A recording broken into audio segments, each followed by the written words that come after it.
నా పేరు సిహెచ్ శ్రీనివాసులు, అందరూ రాయుడు అని పిలుస్తారు. నేను 2019 సంవత్సరం నుంచి ఎంతో మేడం వాళ్ళ దగ్గర నమ్మకంగా పనిచేస్తూ ఉన్నాను. అయితే గత 1.5 సంవత్సరం నుంచి నేను రోజు ఇంటికి వెళ్ళేటప్పుడు తాగుతా అంతా చేస్తూ ఉన్నాను. ఇవి నేను హేమంత్ అనే అతనికి చెప్తా ఉన్నాను, ఇంటికి వెళ్ళినప్పుడు తాగుతా ఉన్నాను అని చెప్పేసి. అయిపోయిన తర్వాత నవంబర్ నెలలో టీడీపీ జనసేన సమన్వయ మీటింగ్ జరిగింది. సమన్వయ మీటింగ్ జరిగినప్పుడు టీడీపీ పార్టీ ఆఫీస్కి వెళ్ళాను. పార్టీ ఆఫీస్కి వెళ్ళిన తర్వాత జనసేన పార్టీలో ఉండే పేట చంద్ర అనే అతను, ఎమ్మెల్యే సుధీర్ రెడ్డి మనిషి సుజిత్ ఇద్దరు మాట్లాడుకుంటా ఉంటే నేను వాళ్ళ దగ్గరికి వెళ్ళాను. వాళ్ళ దగ్గరికి వెళ్ళినప్పుడు చంద్ర వచ్చేసి సుజిత్కి నన్ను పరిచయం చేశాడు. మీ ఎమ్మెల్యేకి మీ సీన్ ఉన్నాడు కదా, ఆ విధంగా మా మేడం వాళ్ళకి కుమార్తె రాయుడు 24 గంటలు పక్కనే ఉంటాడు అని చెప్పేసి నన్ను అప్పుడు పరిచయం చేసి నా నెంబరు సుజిత్కి తీపించాడు. సుజిత్కి తీపించిన తర్వాత దానికి పక్క రోజు నేను రేణుగుంట నుంచి కళాశాలకు వెళ్తా ఉంటే ఆయన బస్టాండ్ దగ్గర చంద్ర బస్టాండ్ దగ్గర ఉన్నాడు. బస్టాండ్ దగ్గర ఉంటే నా మనతో ఇంటి వరకు వదులుతాను అని నేను చెప్పాను. చెప్తే సరే వదులుతాను రాయుడు, వదాం రా, నాకు హేమంత్ చెప్పాడు నువ్వు తాగుతామని చెప్పేసి. మేడం వాళ్ళు కూడా లేరు కదా, తాగుదామనేసి నన్ను కళాశ్రీ ఎస్ఎస్ కళ్యాణ మండపం హైవేలో కళాశ్రీ ఎస్ఎస్ కళ్యాణ మండపం దగ్గరికి తీసుకుని వెళ్ళి మందు తాగిపించాడు. మందు తాగిపించి తాగుతా ఉంటే సుజిత్ ఏమన్నా ఫోన్ చేశాడా అని అడిగాడు. లేదు నాకేం చేయలేదనా అని చెప్పాను. చెప్తానే నాకు జీతం ఎంత ఇస్తారు అవంతా అడిగాడు.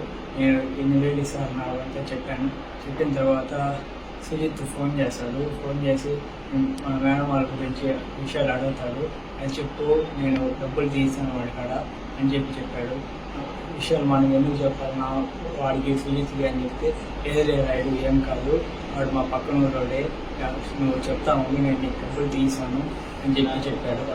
చెప్పిన తర్వాత మళ్ళీ పక్క రోజు నాకు సుజిత్ ఫోన్ చేశాడు.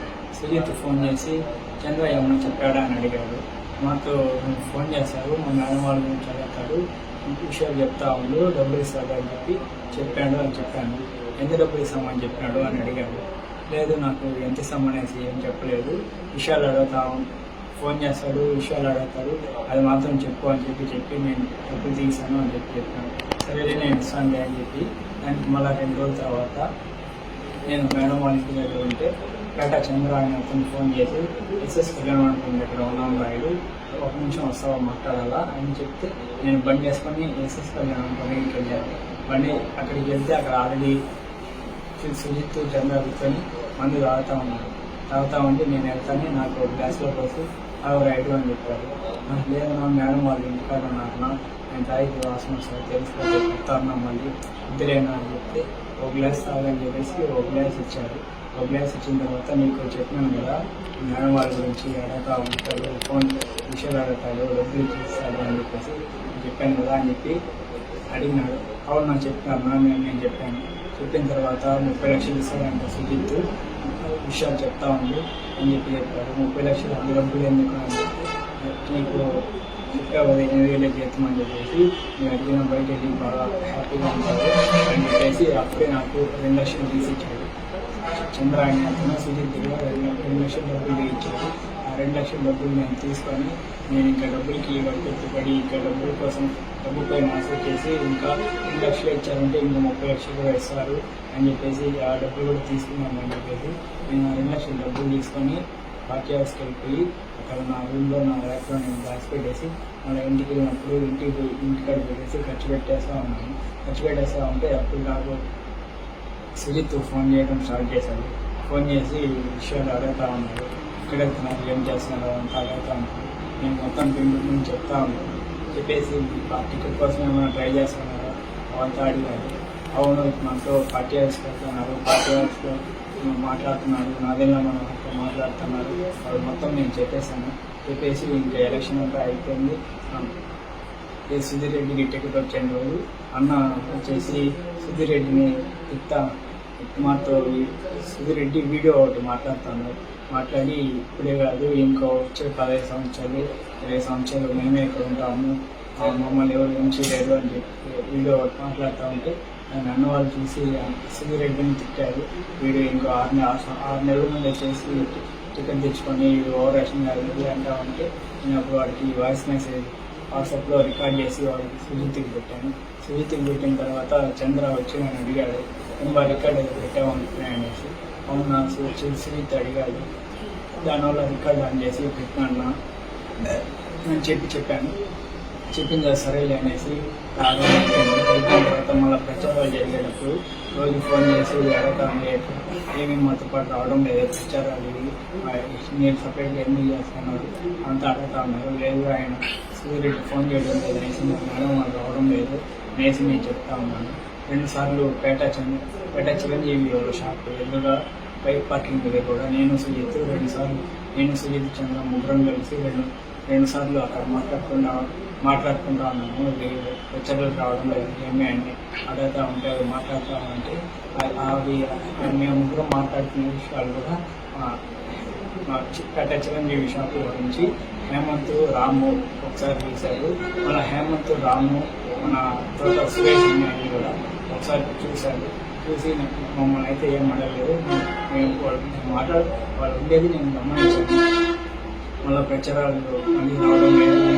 మళ్ళీ ఎలక్షన్ అంతా అయిపోయిన తర్వాత నాకు మళ్ళీ డబ్బులు ఏమీ లేదు. నేను నా ఫోన్కి అప్పుడు కొంచెం ఇబ్బందిగా ఉండి నేను చంద్ర షాప్ దగ్గరికి వెళ్ళి అడిగాను, నా 30 లక్షలు ఇస్తామని చెప్పినారు అనేసి నేను విషయాలన్నీ చెప్పాను కదా. నాకు కొంచెం ఇబ్బందిగా ఉన్నది, నాకు డబ్బులు అర్జెంట్ కావాలన్నా అని చెప్తే పక్కన సరే రాయుడు నేను సీరియస్గా మాట్లాడి చెప్తాను రేపు రా అని చెప్పాడు. సరే అనేసి నేను అప్పుడు ఇంటికి వెళ్ళిపోయేసి మళ్ళీ పక్క రోజు చంద్ర షాప్ దగ్గరికి వెళ్ళాను. షాప్ దగ్గరికి వెళ్ళి ఏమన్నా మాట్లాడినావున్నా అంటే మనం మాట్లాడినాను పలా వేరే రమ్మన్నాడు అనేసి నేను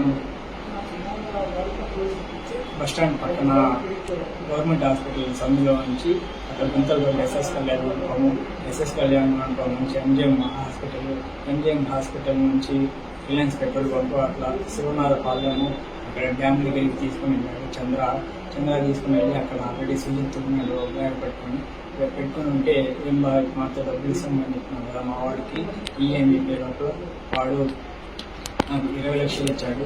20 లక్షలు ఇచ్చే లోపల నేను చంద్రాన్ని అడిగినాను, ఏమన్నా నువ్వు తీసాను 30 లక్షలు కన్నా మళ్ళీ ఏమన్నా 20 లక్షలు ఇచ్చారు అని చెప్తే లేదు దానికి ఆయన సూర్యరెడ్డితో మాట్లాడతారంట, ఇంకో పని ఏదో చేయాలంట, ఆ పని చేసిన తర్వాత ఆయన ఇస్తాడంట 30 లక్షలు అని చెప్పి ఇప్పుడు అలా 20 లక్షలు పెట్టుకో అని చెప్పేసి ఇమ్మని చెప్పాడు అని చెప్పి సుజిత్ చెప్పాడు. సరే అనేసి నేను ఆ బ్యాగ్ తీసుకొని వెళ్తా ఉన్న టైంలో ఆయన చంద్ర వచ్చేసి వద్దురాయుడు నువ్వు ఈ డబ్బులు తీసుకొని పోవద్దు, నువ్వు తీసుకొని పోయినావు ఎక్కడైనా పెట్టావంటే ఎవరైనా చూసారంటే మనం అందరం లిస్టులో పడతాము, మన గురించి ఎవరైనా నువ్వు ఎక్కడ ఈ డబ్బులు బ్యాగ్ పెట్టుకోలేవు, నువ్వు అడిగినప్పుడు చెప్పు, దీనికి అవసరం పడినప్పుడు చెప్పు, నేను ఇస్తూ ఉంటాను, నేను కూడా ఏదైనా వాడుకుంటే నాకు అది పెట్టుకుంటాను అని చెప్పేసి దాంట్లోంచి నాకు ఇంకో 2 లక్షలు తీసిచ్చాడు. 2 లక్షలు తీసిచ్చి నన్ను మళ్ళీ ఏలియన్ రూట్లోనే వాళ్ళ షాప్ దగ్గర దింపేసి ఆయన షాప్లోకి వెళ్ళిపోయాడు. నేను ఆ 2 లక్షలు తీసుకొని ఇంకా నేను మా ఊరికి బయలుదేరి వెళ్ళిపోయేసి 2 రోజుల తర్వాత నేను కొత్త సిమ్ మార్చి వాళ్ళకి సుజిత్కి ఆ నెంబర్ తెలియకుండా ఉండేలోపు బీజేపీ విజయ్ అనే అతనితో పాటు ఒకసారి మా ఊరికి వచ్చాడు. మా ఊరికి వచ్చి విజయ్ మా ఊరికి వచ్చి నాతో మాట్లాడినాడు. సుజిత్ వచ్చేసి నాతో ఏమీ పోవడం లేదంటే నేను అక్కడికి ఆయన అడిగాడు. అవును నేను రోజు ఇంటిగా నుంచి వస్తానని చెప్పినాను, దానికి వద్దన్నారు, నేను సరైన సుఖమని అయిపోయాను అని చెప్పాను. లేదు అట్లా పోకపోతే ఎట్టా, నేను ఎమ్మెల్యే 30 లక్షలు ఇస్తామని చెప్పి ఇంకో పని చెప్తానని చెప్పాను కదా, పోతేనే కదా ఆ పని చేయగలుగుతావు, పోకపోతే ఎట్లా పోవాలని ఖచ్చితంగా వాడికి అని చెప్పాడు. వాడు చెప్పిన తర్వాత సరిగ్గా వెళ్తాను అని చెప్పాను. ఇప్పుడు వార్త ఉండే నెంబర్ నాకు ఇవి అని అడిగాడు. వాడు అడిగేలోపు నేను అప్పుడు కొత్త సిమ్ తీసుకోండి ఆ కొత్త సిమ్ నెంబర్ వాడికి ఇచ్చాను. వచ్చిన తర్వాత ముందులాగా మళ్ళీ ఫోన్ చేసి ఎక్కడ వెళ్తున్నారు ఏమి విషయాలు తర్వాత ఉన్నారు నేను చెప్తా ఉన్నాను. ఒకసారి ఉన్నట్టుండి మీ సార్ని చంపేమన్నాడు ఎమ్మెల్యే అని చెప్పాడు. వాడు చెప్పిన తర్వాత నేను 2 సార్లు కార్లో వెళ్ళేటప్పుడు ట్రై చేశాను చంపేస్తాను అనేసి, కానీ అది కుదరక నేను పోయి మేడం వాళ్ళని మార్చి నేను కావాలనే చేస్తున్నాను వాళ్ళు అంత నేను డ్రైవింగ్ వెళ్ళి అమ్మకి దిగుదా అని చెప్పేసి నేను అప్పుడు డ్రైవింగ్ వెనకాల చదివి దాని తర్వాత నాకు డ్రైవింగ్లో వేయకుండా వేరే పని పెట్టుకున్నాను.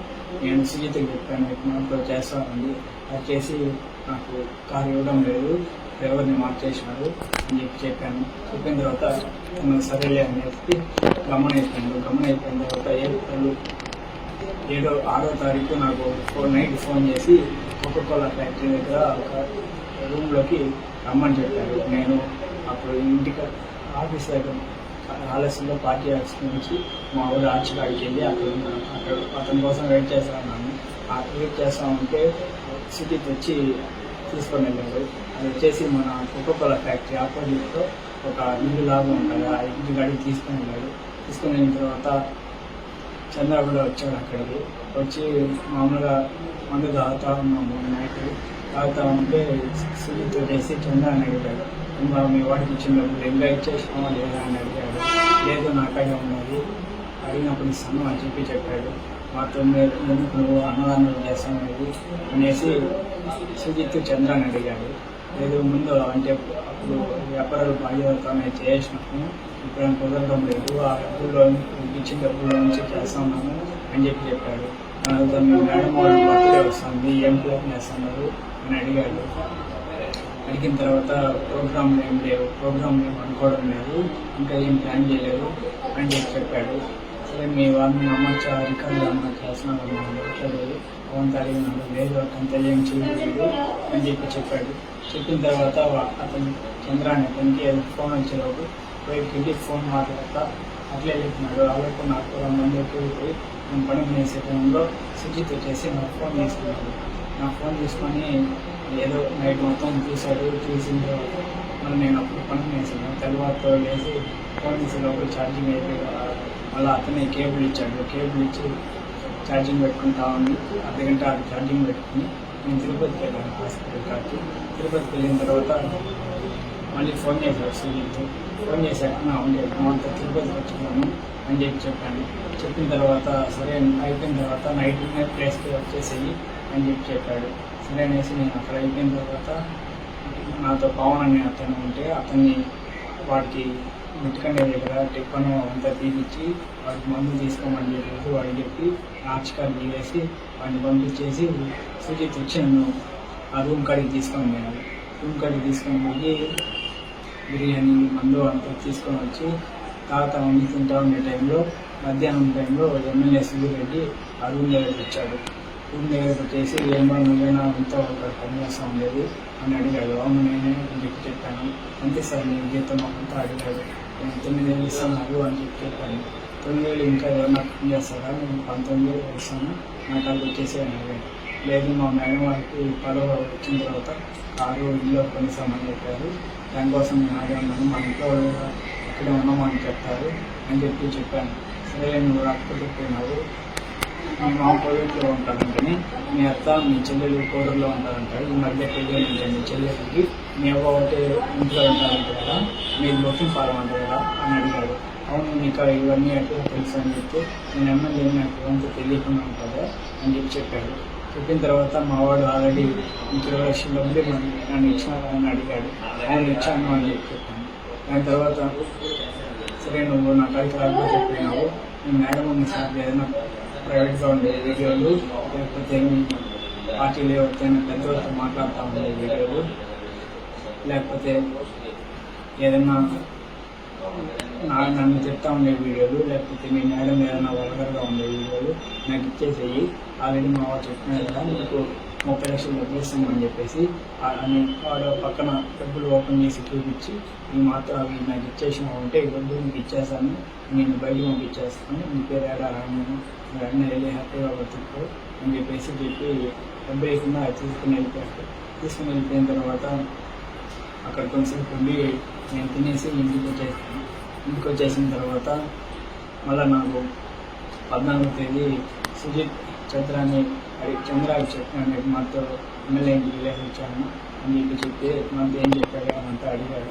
అడిగితే నేను మాతో పోయినాను, వీడియోలు పెడతాను, వీడియోలు మా వాళ్ళు యాడ్ అవుతుందా కాదన్నా అని చెప్తే లేదు నువ్వు తీయాలి రాయుడు, నాకు తీసి ఇచ్చే వీడియోలు నేను ఆల్రెడీ 20 లక్షలు ఇస్తాను చెప్తున్నాను, నేను తీయించాను కదా, ఆ 30 లక్షలు రాకపోయింది, 30 లక్షలు రాకపోయింది, ఇంకో 30 లక్షలు వేసి 60 లక్షలు నేను తీస్తాను, నాది బాధ్యత, నన్ను నమ్ము, మళ్ళీ వాళ్ళకి మనకి సంబంధం ఉండదు, పని అయిపోతుంది అని చెప్పేసి ఆ రోజు వెళ్ళిపోయాడు.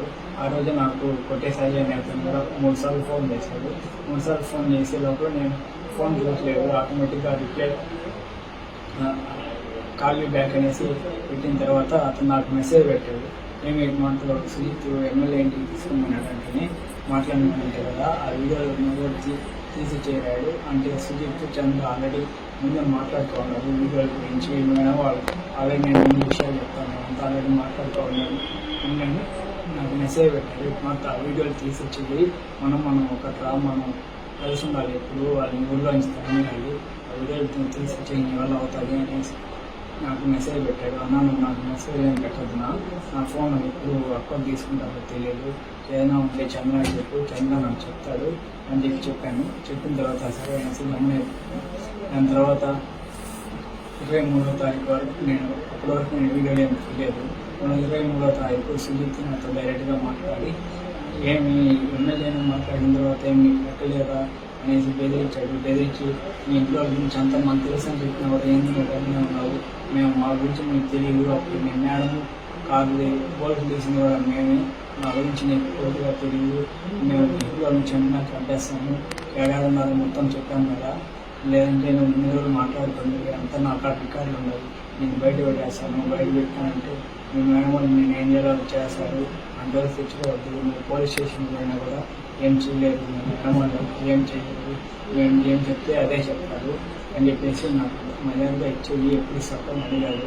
ఇప్పుడంతా బర్త్డే ఉండాలి 25వ తారీఖు, నాకు ఫుల్ పనులు ఉన్నాయి, అవ్వదు, మళ్ళీ ఇస్తాను 26వ తారీఖు అట్లా ఇస్తాను అని చెప్పాను. చెప్పిన తర్వాత 26వ తారీఖు ఇంట్లో ఎవరు లేరు, మేడం ఒకటి సోఫాలో కూర్చుంటే నేను కొన్ని కాలానికి వచ్చినట్టు కూర్చొని నా ఫోన్ బ్యాక్గ్రౌండ్ వీడియో రికార్డ్ అయ్యి అప్పుడు వీడియో ఆన్ చేసుకొని వీడియో 2 నిమిషాల మధ్యలో వీడియో పెట్టే లోపల నా ఫోన్కి వాట్సాప్లో ఏదో మెసేజ్ వచ్చింది. మెసేజ్ వచ్చే లోపల అది సౌండ్ వచ్చి మేడం అక్కడ తీసుకొని చదివిస్తాను అని చెప్పి తర్వాత అనే టైంలో వీడియో చేసి ఫోన్లో డిలీట్ చేశాను. నాకు భయమే వేసింది.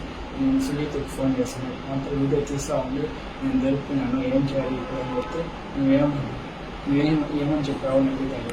నేనేం చెప్పలేదు, నేనేం మారలేదు, అయితే ఏం చెప్పలేదు, నాకు భయంగా ఉన్నది అని చెప్పాను. చెప్పిన తర్వాత మా అన్నయ్య చెప్తే బాగుండదు, నాకు ఆల్రెడీ ముందే చెప్పాను కదా, మీకు ఇదంతా మాకు తెలుసు, అది నేను చెప్పేస్తాను, నేను వెనకాల ఎమ్మెల్యే ఉన్నాడు, లేకపోతే నేనున్నాను, మా అన్నయ్య చెప్తా ఉంటే బాగుండదు అని చెప్పేసి నేను సౌండ్ రావాలి వాడు ఫోన్ కట్ చేసాను.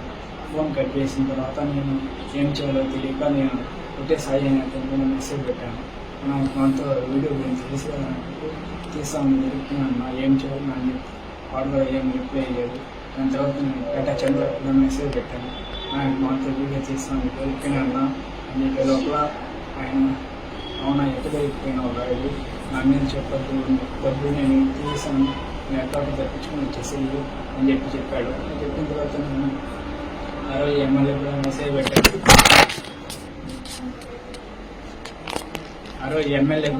పెట్టాను. మాతో వీడియో తీస్తూ ఉండే దొరికిపోయినాను సార్ అని చెప్పే లోపల ఎమ్మెల్యే కూడా ఏం పట్టించుకోలేదు, ఏం రెస్పాండ్ అవ్వలేదు. ఇంకా నాకేం చేయాలో తెలియక 2 రోజులు ఆలోచించేసి నేను తెలియకుండా చేసాను అని చెప్దామనేది అది డబ్బులు క్లిక్ అయితే ఆన్ అయిపోయిందని చెప్పాను. దానికి లేదు, ఒప్పుకోలేదు, మేడం వాళ్ళు నమ్మలేకుండా వాళ్ళు ఏం చేయాలో తెలియక నేనే తీసినాను అని చెప్పాను. లేదు నువ్వు ఇటంతా చేయవు, నిలువ నుంచి మాకు అన్నావు కదా, నువ్వేందో మాకు తెలుసు, నువ్వు చేసినా ఉంటే మేము నమ్మము అని చెప్పినాడు. నేను ఏం చేయాలో తెలియక ఇక్కడ నుంచి ఎక్కడైనా పారిపోయేసి వాడు చంద్ర కార్డు ఉండే డబ్బులు తీసుకుని ఎక్కడికైనా వెళ్ళిపోదాం అనేసి 4వ తారీఖు తెల్లవారితో వెళ్ళిపోదామని ట్రై చేశాను. కానీ ఇల్లు మొత్తం బీగాలు వేస్తున్నారు, బీగాలు లేకపోయే గమనైపోయినాను.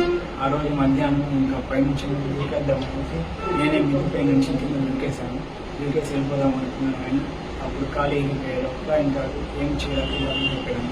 గమనైపోయిన తర్వాత ఇంకా మళ్ళీ అడుగుతా ఉండేలోపు ఇంకెళ్ళైతే ప్రయత్నించాక ప్రమాణం మీద చెప్పేసి ఇంకా ఎమ్మెల్యే ఉన్నాడు, చంద్ర ఉన్నాడు, సుజిత్ అందరి మీద చెప్పేశాను.